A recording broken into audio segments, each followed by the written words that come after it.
Once upon a time, the ship was destroyed and all the passengers on board drowned in the sea, except for one man. By the grace of God, he somehow survived and washed ashore in Desila, Thailand. When he regained consciousness and opened his eyes, he realized he was alone on the desolate island. Immediately, the man began praying to God, pleading for help. Days passed, but no help arrived. He spent his nights sleeping on the beach. The next day, he prayed to God again, but still no help came. Several days went by like this, and the man had completely given up, accepting the life of a castaway as his fate. He started gathering wood and grass to construct a shelter for himself, using items salvaged from the shipwreck. He survived by eating coconuts and fish from the island, living in his makeshift shelter. One day, he accidentally set his shelter on fire while cooking.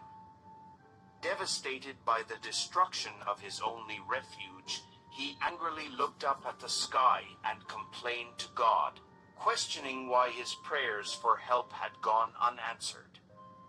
He had built a home there, and now it was gone. He felt that God was cruel. Disheartened, he continued to complain to God throughout the night until he eventually fell asleep on the beach. In the morning, he was awakened by a loud noise. Opening his eyes, he saw a ship had arrived. He couldn't believe his eyes, help had finally come. He boarded the ship, and it set sail. Once on board, the man asked the captain how they knew he was stranded on the deserted island. The captain replied that they had seen a distant signal fire coming from the island, which indicated that someone was there. The man insisted that he hadn't sent any signal fire. The captain explained that they had come in response to the fire signal.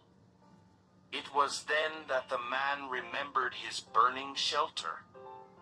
He realized that the fire signal the captain was referring to was his burning shelter. He understood that it was God's plan to rescue him from the deserted island by setting his shelter on fire.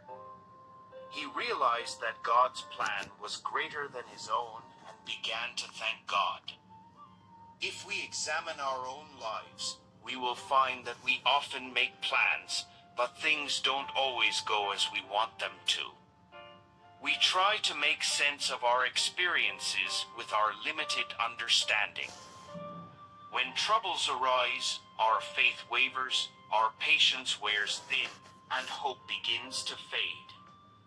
We start complaining to God.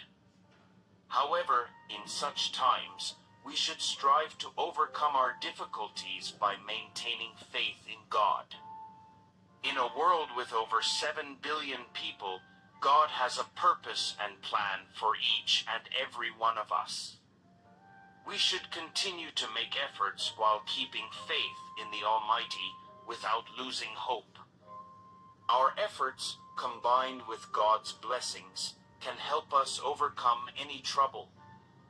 Therefore, whenever you feel like your plans are failing and everything is going against your wishes, always remember that perhaps God has a different plan for you, and his plan is always bigger, bolder, and better than your own.